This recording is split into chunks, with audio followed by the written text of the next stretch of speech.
सभी को नमस्कार। आज हम पढ़ेंगे वर्ण विचार।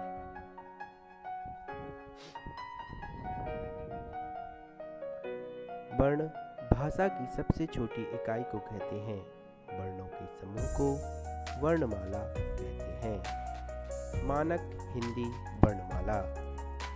केंद्रीय हिंदी निदेशालय अर्थात भारत सरकार और राष्ट्रीय शैक्षिक अनुसंधान और प्रशिक्षण परिषद द्वारा मानक हिंदी वर्णमाला का निर्धारित रूप इस प्रकार है। स्वर आ आ, ई ई, उ ऊ, ऋ ए, ऐ, ओ औ। व्यंजन इस प्रकार हैं। का, खा, गा, घा, इंगा। चा, छा, जा, झा, ञा। टा, ठा, डा, ढा, णा, डा। ता, था, दा, धा, ना। पा, फा, बा, भा, मा। या, रा, ला, वा। शा, सा, सा, हा। संयुक्त व्यंजन इस तरह से हैं। छ, त्रा, क्या, श्रा। इस तरह से आगत ध्वनियाँ भी हैं कुछ। आ, जा, फा। ये आगत ध्वनियाँ हैं। वर्ण के 3 भेद होते हैं। स्वर, व्यंजन, अयोग, बाह। इस तरह से वर्णों के प्रकार हम पढ़ेंगे। का, स्वर, जो वर्ण बिना किसी अन्य वर्ण की सहायता के स्वतंत्र रूप से बोले जाते हैं, स्वर कहलाते हैं। हिंदी में स्वरों की संख्या 11 है। आ, ई, उ, ऋ, ए, ऐ, ओ, औ। उच्चारण पर लगने वाले समय के आधार पर स्वरों को 3 भागों में बांटा जाता है। ह्रस्व स्वर, दीर्घ स्वर, प्लुप्त स्वर। तरह से ह्रस्व स्वर सबसे पहले जिन स्वरों के उच्चारण में सबसे कम समय लगता है वे ह्रस्व स्वर कहलाते हैं। जैसे अ, ई, ऋ, ये सभी ह्रस्व स्वर की कहलाते हैं। दीर्घ स्वर जिन स्वरों के उच्चारण में ह्रस्व स्वर से 2 गुना समय लगता है उन्हें दीर्घ स्वर कहते हैं। जैसे आ, ई, उ, ए, ऐ, ओ, औ। ये स्वर दीर्घ स्वर हैं क्योंकि इन्हें प्लुप्त स्वर, जिन स्वरों के उच्चारण में ह्रस्व स्वर से तिगुना समय लगता है उन्हें प्लुप्त स्वर कहते हैं। जैसे ओम, हे राम। इस तरह से स्वरों की मात्राएं। जब स्वरों को व्यंजन के साथ बोला या लिखा जाता है तो इनके चिन्हों का प्रयोग होता है। ये चिन्ह ही मात्राएं कहलाती हैं। स्वर और उनकी मात्राएं निम्नलिखित हैं। अ, इसकी मात्रा नहीं होती क्योंकि यह सभी व्यंजनों के साथ मिला होता है। आ, ई, बड़ी, उ, ऋ, ए, ऐ, ओ, औ। इस तरह से स्वरों की मात्राएं हैं। आवर्ण की कोई मात्रा नहीं होती। का, खा, गा, घा, चा, छा आदि आवर्ण से रहित व्यंजन। का, खा, गा, घा, चा, छा, जा आदि स्वर रहित व्यंजनों के नीचे लगी तिरछी रेखा को हलंत कहते हैं।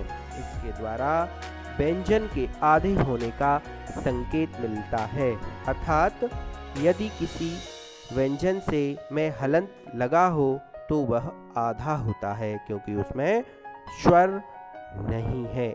हलंत लगने का मतलब होता है उसमें स्वर नहीं है। इसके बाद आगे बढ़ते हैं।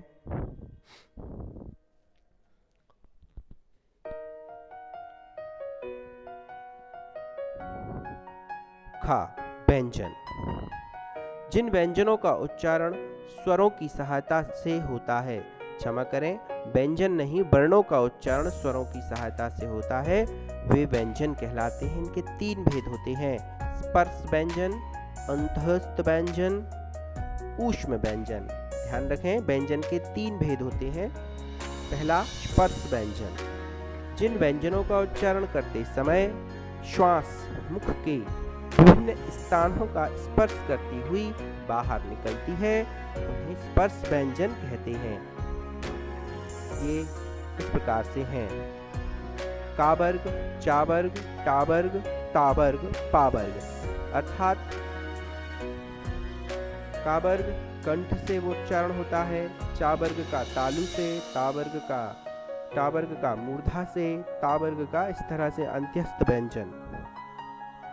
जिन वर्णों का उच्चारण स्वरों और व्यंजनों के मध्य का होता है, वे अंत्यस्थ व्यंजन कहलाते हैं।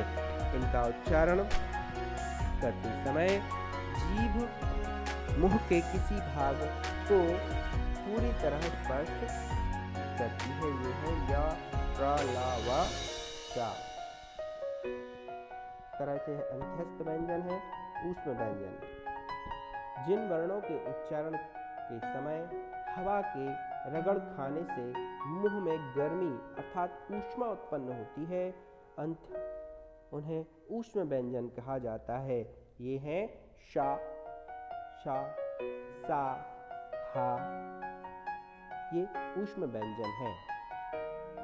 ऊष्म व्यंजनों को उच्चारित करते समय मुख से ऊष्मा उत्सर्जित होती है, हमारे मुंह से गर्मी सी निकलती हुई नजर आती है, इसलिए इन्हें ऊष्म व्यंजन कहते हैं। संयुक्त व्यंजन 2 भिन्न व्यंजनों के योग से बने वर्ण संयुक्त व्यंजन कहलाते हैं, जैसे छा, का और चा। शब्द है क्षमा, क्षत्रिय, कक्षा, त्रा, ता और रा, पत्र, चित्र, त्रिकोण, पंचतंत्र आदि। ज्ञा, जा, ज्ञ, ज्ञात, ज्ञान, यज्ञ आदि। श्रा, शा और रा, श्रम, श्रमिक, श्रेष्ठ, परिश्रम आदि। यह संयुक्त व्यंजन के उदाहरण होते हैं। दातव्य, दवित व्यंजन 2 समान व्यंजन ध्वनियों से बने संयुक्त व्यंजन द्वित्व व्यंजन कहलाते हैं। इनके उदाहरण है चा, चा, च, कच्चा, कच्चा, बच्चा, का, पक्का, चक्का, चिक्का, ता, तक, कुत्ता, पत्ता, छत्ता। दा, दूध, गद्दा, रद्दी, चद्दर। टा, टट, भुट्टा, पट्टा। ना, नन, अनन, अन्य, भिन्न, पन्ना आदि। द्वित्व व्यंजन 2 या 2 से अधिक व्यंजनों के मेल से बने अनेक व्यंजन हैं। इन्हें व्यंजन गुच्छ भी कहते हैं, जैसे उज्ज्वल, ज्योत्सना। इनका वर्ण विन्यास भी आपके समक्ष प्रस्तुत है, ध्यान से देखें कौन कौन से व्यंजन और स्वर मिलकर द्वित्व व्यंजन का गुच्छ बनाते हैं, व्यंजन गुच्छ बनाते हैं। इसके आगे हम बढ़ते हैं।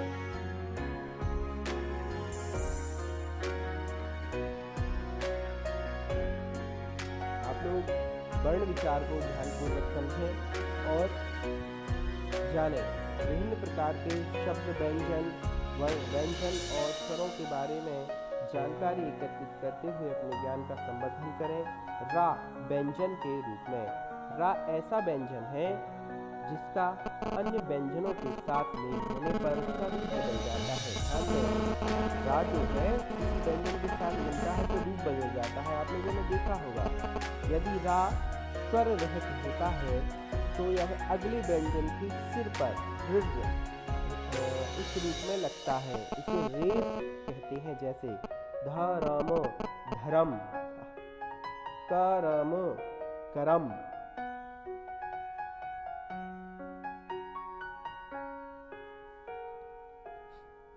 परम परव पर्व। तो इस तरह से रा अगर व्यंजन रहित होता है तो उसका रूप ये होता है। यदि रा से पूर्व व्यंजन स्वर रहित हो तो रा पूर्व व्यंजन के नीचे रिर के रूप में आता है। इसे पदेन कहते हैं। ध्यान दें, जैसे ग्रह ग्रह, भर भ्रम, कर कर्म। इस बात पर आप विशेष ध्यान दें, आपके समक्ष इस तरह का उदाहरण अभी पहले उपस्थित नहीं हुआ होगा। टा तथा ड़ा के साथ रा नीचे इस तरह से लगाया जाता है, इसे भी पदेन कहते हैं। जैसे ट्रक, ट्राम, ड्रम, ड्रामा। आप लोगों ने राष्ट्रीय शब्द पढ़ा होगा, उसमें किसी प्रकार के रा का प्रयोग किया जाता है। आगत ध्वनियाँ हिंदी भाषा में विदेशी भाषाओं के शब्दों के साथ आगत ध्वनियाँ भी, बहुत सी ध्वनियाँ आ गई हैं। आगत ध्वनियाँ कहते हैं अ, डॉक्टर, ऑफिस, हॉल, कॉलेज, जा, सजा, जरा, जमींदार, फ, कफन, कफा, फन। मुख्यतः ये जो शब्द हैं यह फारसी भाषा के शब्द हैं। अयोग्य बाह को देखते हैं हम, अनुस्वार और आहा स्वर योगवाह है। ये ना तो स्वर है और ना व्यंजन है। ये आ के योग से बोले और लिखे जाते हैं। इनको आ योग बाह इसीलिए कहते हैं। अनुस्वार, अनुस्वार के बारे में आप लोग जानते ही होंगे। इस ध्वनि का उच्चारण माँ या ना के समान होता है। इसका लिपि चिन्ह बिंदी है। इसका प्रयोग स्वरों और व्यंजनों के ऊपर बिंदु के रूप में किया जाता है, जैसे कंस, हंस, अंश, अंत आदि। ये अनुस्वार कहलाता है। विसर्ग सभी जानते हैं। स्वर से परे जो दो बिंदियां लगाई जाती हैं वे विसर्ग कहलाते हैं। इनका उच्चारण केवल संस्कृत से आए कुछ तत्सम शब्दों के साथ ही किया जाता है। अतः, प्रायः, प्रातः आदि। इसका उच्चारण आधे हा के जैसा होता है। अनुनासिक, अनुनासिक को समझते हैं। अनुनासिकता वर्णों का एक गुण है।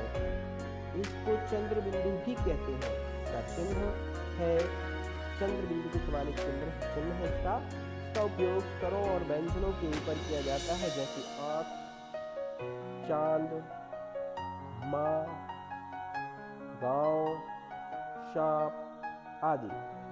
अनुनासिक का उच्चारण नाक और मुंह से किया जाता है, इसलिए इसको अनुनासिक कहते हैं।